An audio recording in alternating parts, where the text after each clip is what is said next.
नमस्कार दोस्तों, मैं हूं Ashish Shukla from deep knowledge और हम लोग जेनो का बेसिक कोर्स कर रहे हैं, जिसके तहत मैं आपको स्पिरिचुअलिज्म में क्या क्या चीज़ें आपको बेसिकली पता होनी चाहिए इससे पहले कि आप इसमें लंबे लंबे प्लान बना सकें, वो मैं बताऊंगा आपको। और मुझे ये सब बताया किसने? ज़ेन योगा ने। बहुत से लोगों को मैंने किताब दी है, लेकिन उन लोगों को लगता है कि ढेर सारी किताबें हैं स्पिरिचुअलिज्म में, ये भी एक है। और फिर लोग कंपेयर करते हैं इसको दूसरे फिलासफर से, जैसे कृष्णमूर्ति हैं और बाकी लोग हैं, तो ये उनसे बहुत अलग बुक है। कोई और टीचर, कोई और फिलासफर इस चीज़ का आंसर नहीं देता कि अगर हम स्पिरिचुअलिज्म में हैं तो करें क्या, कैसे आगे बढ़ें। हाउ का आंसर तो सीधे मना कर देते थे कृष्णमूर्ति। हर हाउ का आंसर ज़ेनो का बेसिक कोर्स में मिलेगा आपको। सब्सक्राइब करिए और बेल बटन दबाकर डीप नॉलेज की वीडियोस सबसे पहले पाइए।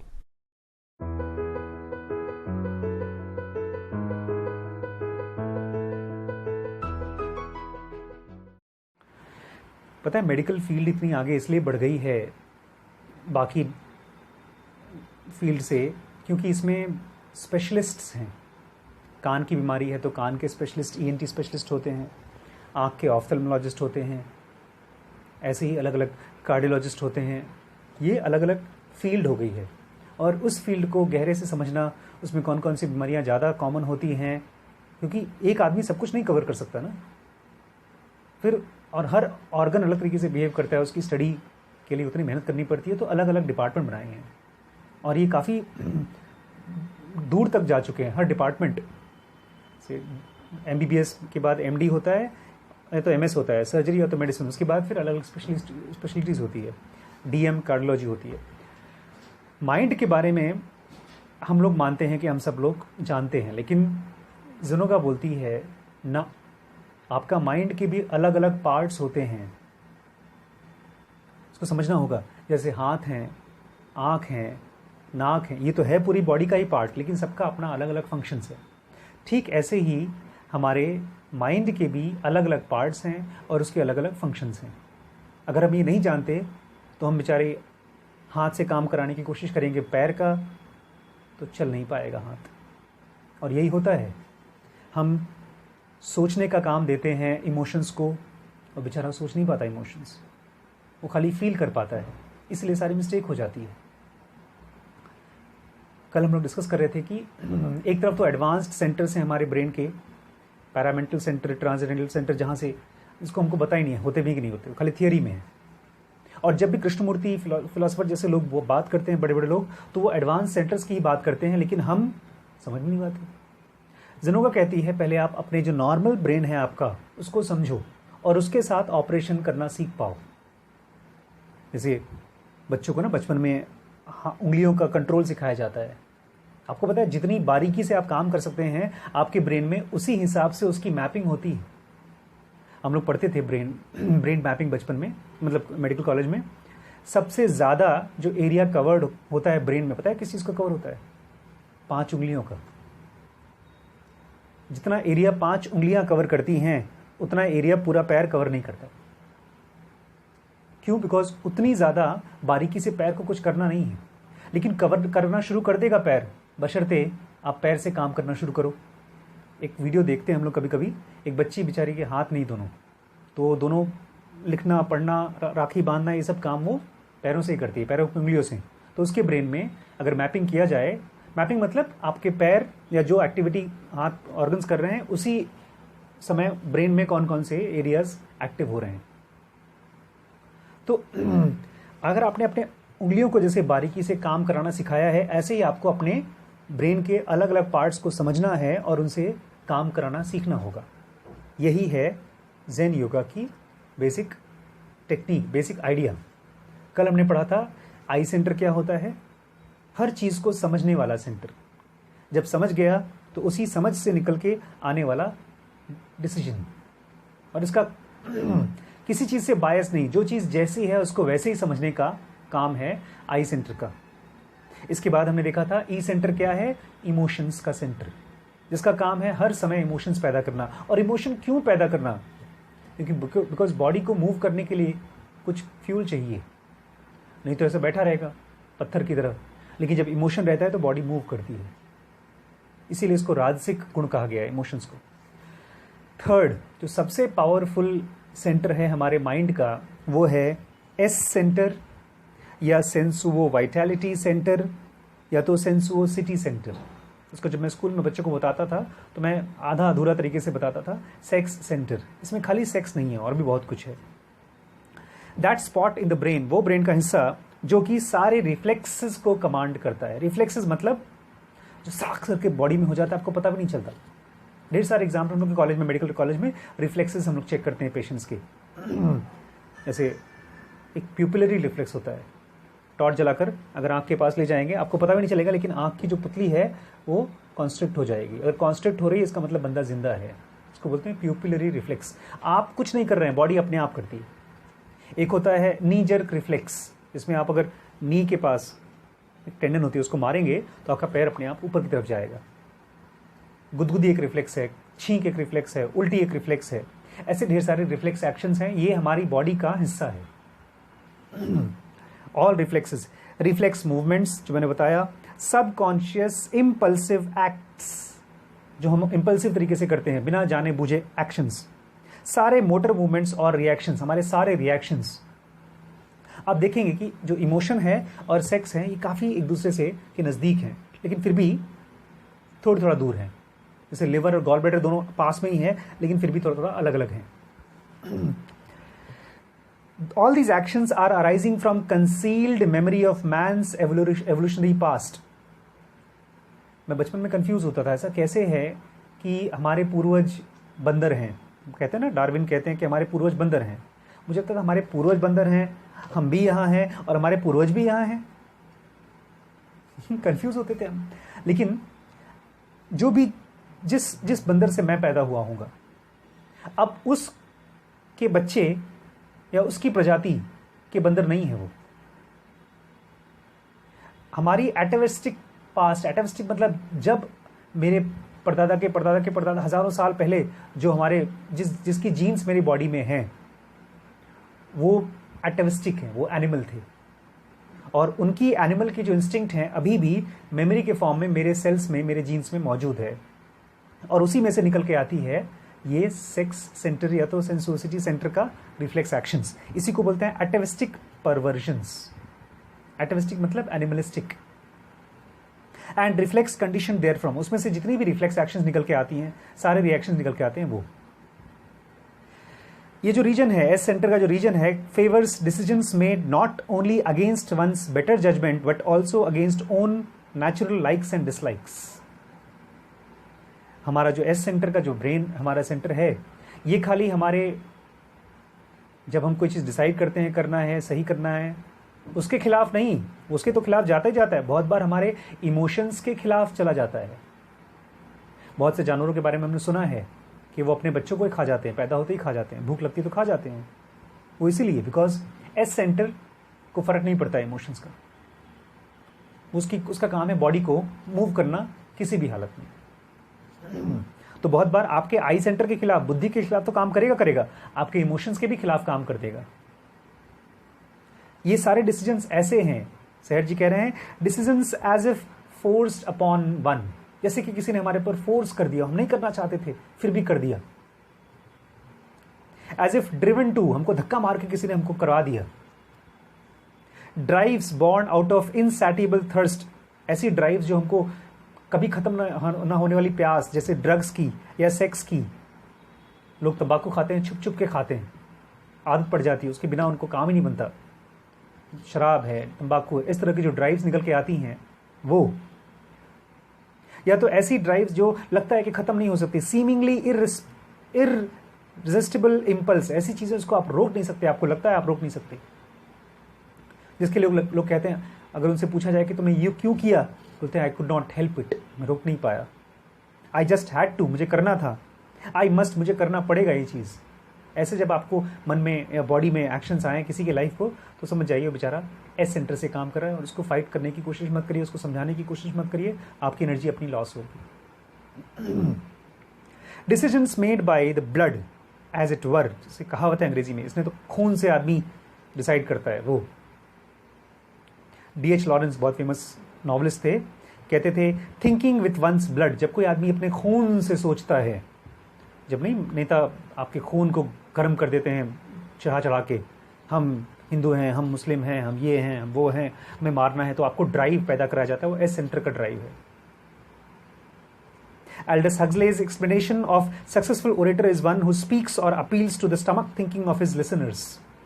तो हमारे बहुत से लोग, अभी किसी ने मुझे वीडियो भेजा ग्रुप में, और मैं देख रहा था कि उसमें वो बंदा खूब मोटिवेट कर रहा है, एग्जाम्पल दे रहा है लोगों को बिजनेस के लिए, बिजनेस करो। बोलता है बिजनेस करेंगे तो कभी भी पैसा बैंक में रख करके आप बिजनेस नहीं कर सकते, आपको बैंक से निकालना पड़ेगा, बैंक से मांगना पड़ेगा, लोन मांगना पड़ेगा। तो बोलते हैं देखो आप लोग ठेले पर हो, मैं आपको एग्जाम्पल बता रहा हूँ कि कैसे आदमी जोर जोर से बोल कर लोगों को मोटिवेट करता है। ये ब्लड थिंकिंग है, खाली आप एस सेक्टर को धक्का मार रहे हैं। बोलता है वो ठेले पर जाओ, ठेले वाले से आप बात करोगे तो ठेले वाले से बोलोगे कि भैया 10 रुपये का सब्जी कम कर दो, और पॉलीथीन भी फ्री में दो, और धनिया मिर्ची भी फ्री में दो। और वहीं पर रिलायंस फ्रेश में जाओगे तो आप देखोगे, कहोगे कि कुछ नहीं, जो भी रेट रहेगा आपको देना पड़ेगा। तो रिलायंस फ्रेश के लिए आपको अपने आप को बैंक के पास जाना पड़ेगा, मांगना पड़ेगा, बड़े बड़े लोन मांगना पड़ेगा, तब आपके पास बड़ा शॉप खुलेगा, बड़ा मॉल खुलेगा, तब आप जाकर के वैसा बिजनेस कर सकते हो। लेकिन ये चीज पॉसिबल कैसे हो पाएगी यार?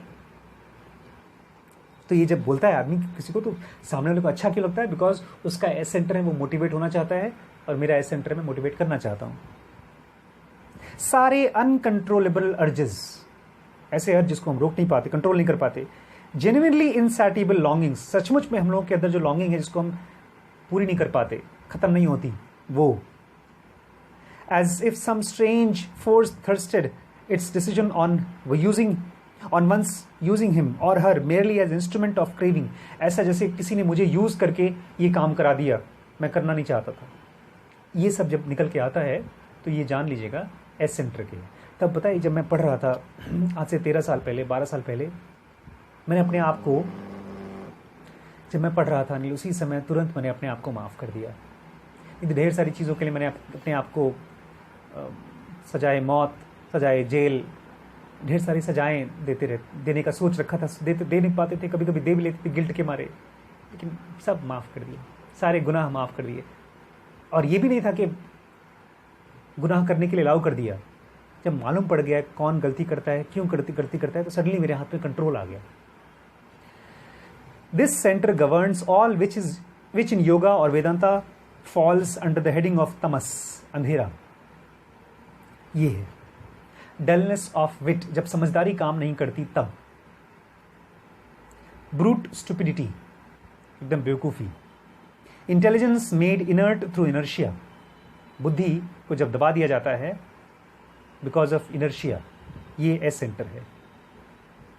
इनएक्टिविटी ऑफ रीजनिंग, जब आदमी सोच नहीं पाता, वो। मैं एक छोटा सा एग्जांपल देना चाहता हूँ। आज हम लोग के ग्रुप में किसी का बर्थडे था, तो आज 3 लोगों का बर्थडे था हमारे कॉलेज के फ्रेंड्स के ग्रुप में। तो किसी ने तीनों का एक साथ नाम रखा और हैप्पी बर्थडे कर दिया एक ही नाम में। तो मैंने भी कर दिया, मैंने तो थोड़ा 2-3 केक की फोटो भी लगा दी उसी में।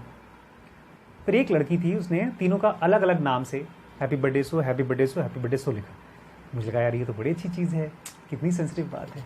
तो मैंने लिख दिया वहाँ पर, this is so sensitive of Nazneen, वो मेरी कॉलेज की लड़की है। तो एक लड़का जो थोड़ा सा उद्दंड टाइप का है, तो उसने बोला हाँ सेंसिटिविटी, तो उसने खूब बड़ा बड़ा नाम लिख करके डाल दिया। तो मैंने उसमें लिखा, एक कमेंट डाला कि as there is over confidence so is hyper sensitivity, और ये बाफना ही कर सकता है, मेरे फ्रेंड का नाम बाफना है। बाद में मुझे लगा था बेचारे के अंदर क्या था, ये सब नाटक क्यों कर रहा है, बिकॉज उसको समझ में नहीं आ रहा है सेंसिटिविटी क्या है। सेंसिटिविटी क्या होती है? आपकी इंटेलिजेंस, और जब सेंसिटिविटी नहीं होती तो उसको बोलते हैं ब्रूट इंटेलिजेंस। शाम को एक बंदे ने लिखा, अरे 3 लोगों का बर्थडे तुम लोग हैप्पी बर्थडे कर रहे हो, उसमें से एक तो ग्रुप में है ही नहीं, उसको काहे को हैप्पी बर्थडे कर रहे हो। हाँ, मैं तो अपने दिमाग पे सर पीट रहा था। तो जब भी आपकी लाइफ में जो भी एक्टिविटी हो और इसके लिए आपको लगे पछतावा, तो अपने आप को शर्मिंदा नहीं करना है, अपने आप को गलत नहीं बोलना है, आज जाना है कि ये मेरी बॉडी ने किया है, बस। क्यों किया है उसका कोई वजह नहीं है, ये उसका करने का नेचर है, बस। जैसे कॉकरोच का काम है, चूहे का काम है, जानवर का काम है, ऐसे ही एक तरह की जानवर है, बस। संस्कृत में द वर्ड सत मीन्स बीइंग। सत्य मतलब कोई बीइंग, गलत तरीके से बोले तो गॉड, ट्रूथ वगैरह वगैरह। Yet also activity as a characteristic of being, लेकिन सत्य का मतलब ये भी है कि जो बीइंग है उसके अंदर में ठीक वैसी ही एक्टिविटी होनी चाहिए जैसी बीइंग की होती है, मतलब सही सही एक्टिविटी, कुछ गलत होता ही नहीं उसमें, इंटेलिजेंस होता है सत्य में। Yet also vitality as characteristic of being, लेकिन उस बीइंग में जो ट्रूथ है, सत्य का मतलब ये है कि उसमें वाइटलिटी होती है, जिंदा दिली होती है, जिंदगी होती है, जिंदगी होती है, लाइफ होती है। Vitality as asleep or hidden in everything, every being, thus in every human being there are untold reservoirs of vitality. Her animal में, हर जीव में लाइफ है, उसी को इंटेलिजेंस बोलते हैं। The S center depicts vitality divorced from reason and devoid of feelings. तो हमारा S सेंटर क्या है? एक ऐसी मूवमेंट ऑफ बॉडी जिसमें से कि एनर्जी, रीजनिंग खत्म हो गई है, लॉजिक खत्म हो गया है। मैं एग्जांपल के तौर पे बोलता हूँ, आपका कंप्यूटर है या तो आपकी साइकिल है और आपको पता है ये बटन दबाएंगे तो ये चीज़ होगा, ये रीजनिंग है आपके कंप्यूटर की। या साइकिल में आप पैडल मारेंगे तो साइकिल आगे बढ़ेगी, लेकिन आपने बटन दबाया, कुछ और ही कर रहा है, कुछ और ही बज रहा है। या साइकिल पे पैडल मारा, साइकिल आगे चल ही नहीं रही है। तो ये एक मूवमेंट हुआ विदाउट रीजनिंग। आप सोच रहे हैं कि मैं अब कल अगली बार से ये काम कभी नहीं करूंगा, लेकिन अगली बार फिर से वो काम करते हैं। तो ये कौन सा सेंटर ऑफ दिमाग का कराता है? S centre. मूवमेंट तो कराता है, लेकिन पीछे रीजनिंग नहीं होती, तर्क नहीं होता, समझदारी नहीं होती। ये बहुत इंपॉर्टेंट है, बिकॉज जब भी हमारे ब्रेन में कोई मूवमेंट, हमारे बॉडी में कोई मूवमेंट चल रहा है और हम उसको डायग्नोज नहीं कर पाएंगे कि हमारे एस सेंटर से हो रहा है कि ई सेंटर से हो रहा है या आई सेंटर से हो रहा है, तो हम उसको रोकना या बढ़ाने का काम नहीं कर पाते। ये ठीक ऐसा ही जैसे आपके घर में कोई आ रहा है, हम मच्छरदानी लगाते हैं, हम गेट लगाते हैं ताकि जानवर न घुसें। हम लोग घर में डिसाइड करते हैं कि कैसे लोग आएँ, कैसे लोग हमारे बच्चों के दोस्त बने, संगत कैसी हो। तो बाहर लोगों की संगत बाद में, पहले हम अपने ब्रेन में देखें कौन कौन सी संगत है, किस थॉट्स को हम ज़्यादा फ्रिक्वेंटली, किस एक्टिविटीज़ को ज़्यादा फ्रिक्वेंटली एंगेज करते हैं। इसको जानने के लिए अलग अलग सेंटर्स को जानना बहुत ज़रूरी है। इसके बाद लास्ट सेंटर जो हमारे माइंड का है, कॉन्शियस माइंड का, वो है एम सेंटर या तो movement centre. Movement of muscular and assorted movements from the mobile continuing executing of decisions for short। हमारी बॉडी के सारे मूवमेंट्स, हमारे माइंड के सारे थॉट्स की मूवमेंट, ये सारे जहाँ पर भी मूवमेंट होता है वो एम सेंटर का है। एम सेंटर करता क्या है? ये कोई ज़्यादा कंफ्यूजिंग काम नहीं करता। That spot in the brain which combines the afore mentioned thoughts, feelings and reflexes. आपका आई सेंटर में क्या मूवमेंट हुआ, इमोशन के सेंटर में क्या मूवमेंट हुआ और सेक्स के सेंटर में क्या मूवमेंट हुआ, इन सब को कंबाइंड करके एक फाइनल डिसीजन बनाने का काम एम सेंटर का है। एक तरह से नौकर है, 3 मालिक हो गए और एक उनका डिपार्टमेंटल नौकर। लेकिन एम सेंटर के पास कुछ बड़ी ताकत है।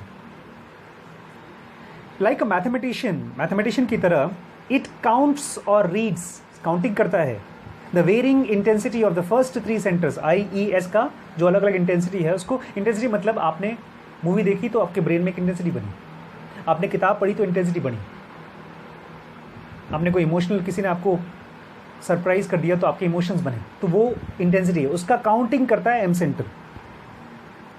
And totalling them sum up the sum of rotation units of vibration intensities if they all be of one kind. अगर सब आई ई और एस तीनों की एक ही तरह की इंटेंसिटी होगी तो उनको जोड़ देगा। एंड इफ ऑल, या तो एक तरह का होगा तो जोड़ देगा, या तो एक तरह का होगा तो भी जोड़ देगा, लेकिन माइनस में। मुझे इस आदमी को प्लान करके मारना है, प्लानिंग का काम आई सेंटर करेगा। ये आदमी को मैं बिल्कुल पसंद नहीं करता, ये ई सेंटर का काम है। और नशा करना या किसी आदमी को मारना, ये खून में एस सेंटर की रवानगी होती तभी होता है। अगर ये तीनों कंबाइंड हो गई तो माइनस आई की इंटेंसिटी होगी जो जुड़ के आएगी। और वहीं पर प्लस का क्या होगा, ये मैंने पढ़ा, अच्छा लगा, मैं इसको करना चाहता हूँ दोबारा, मुझे फीलिंग आई, सहर जी की फ़ोटो देखने का मन किया, आज मुझे एक बच्ची ने मैसेज किया व्हाट्सएप पर, उसको लखनऊ यूनिवर्सिटी में सहर जी की ज़ेन योगा फ्रेंच में मिल गई, अरे सॉरी फ्रेंच में नहीं, जर्मन में मिल गई। इतनी खुश थी। तो जो खुशी थी वो ई सेंटर का था। मैंने कहा लेकर आना यार, देखेंगे कैसा है। अगर और भी कोई जर्मन की बुक्स मिली, बोलते कि सब जर्मन की बुक्स हम ट्रांसलेट कैसे किए करेंगे। मैंने कहा देख लेंगे यार, गूगल बाबा जिंदाबाद। और उसके लिए जो हमको एक्टिविटी करनी पड़ेगी, वो बॉडी को यूज़ करना पड़ेगा, बॉडी के रिफ्लेक्सेस को यूज़ करना पड़ेगा, आँख खोलना पड़ेगा, हाथ यूज़ करना पड़ेगा। ये एस सेंटर है। इनको कंबाइन करके अगर सब एक जैसी हुई तो प्लस कर देगा वो। It favors the side, the center of pairs of centers having the highest score of vibration, be it plus or minus। ये बड़ा खतरनाक है और यही बड़ी खास चीज़ है। ये सही डिसीजंस नहीं लगाएगा हमारा एम सेंटर। ये वो चीज़ कराएगा जो हमारी बॉडी में या हमारे ब्रेन में ज़्यादा मजबूत इंटेंसिटी है। अगर कोई आदमी के ब्रेन में गलत इमोशंस ज़्यादा हैं, इंटेंसिटी उसकी ज़्यादा है और सही करने के विचार कम हैं, तो वो सही नहीं कर पाएगा, वो गलत ही करेगा। और वहीं पर अगर कोई इंसान ने अपने आप को सालों की प्रैक्टिस के बाद, तपस्या के बाद साधा है, तो उसके इमोशंस पॉजिटिव हो चुके हैं या थोड़े बहुत नेगेटिव भी हैं, थोड़े बहुत गुस्सा आ जाता है, लेकिन उसकी बुद्धि बहुत ज़्यादा स्ट्रांग हो चुकी है, तो गलत काम उससे नहीं होगा। बिकॉज हर समय उसकी इंटेलिजेंस उसकी बुद्धि को रोक देगी। और ये सब क्यों होता है? बिकॉज हमारा जो बॉडी है उसका मूवमेंट एम सेंटर कराता है, और एम सेंटर हमेशा जो सबसे ताकतवर सेंटर है उसी की इंटेंसिटी को यूज़ करता है, कराने की कोशिश करता है। It always favours the winning side. ये हमेशा जो जीतता है उसी की बात मानता है। ऐसे बड़ी बड़ी कंपनीज में होता है, बड़े बड़े शहरों में होता है, बड़े बड़े देशों में होता है, जिसकी सरकार वही चलाए। इट ट्रांसफॉर्म्स द वाइब्रेशन, और वो भी बड़े यूनिक तरीके से। It transforms the vibration of losing side into those of majority holder. ये मुझे समझाना है आपको। जो हारने वाला साइड है, मान लीजिए मेरे मन में एक विचार आया, मुझे सुबह उठकर पढ़ाई करना है,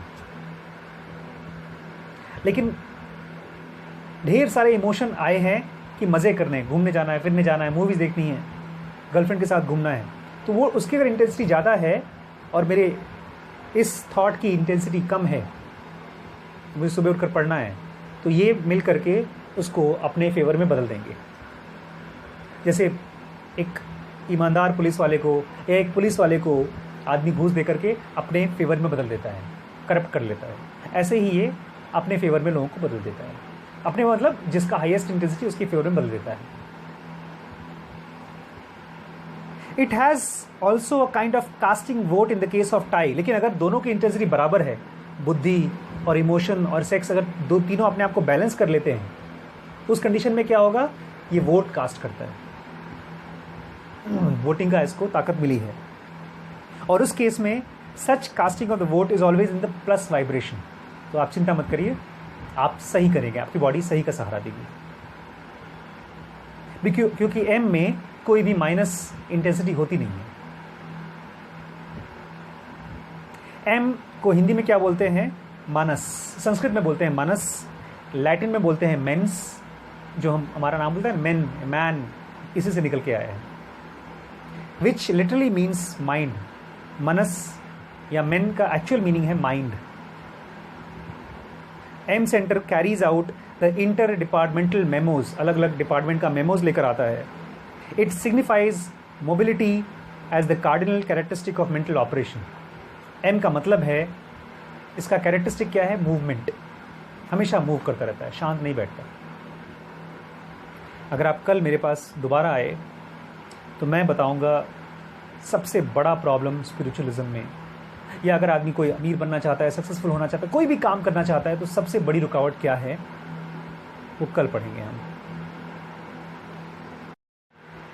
दोस्तों, ज़ेनोगा बेसिक कोर्स मैंने ऑनलाइन स्टार्ट किया है, प्लस ऑफलाइन में मैं आपको टेलीफोन के ज़रिए और व्हाट्सएप के ज़रिए पर्सनली हर सेंटेंस, हर वर्ड को समझने में हेल्प करूँगा।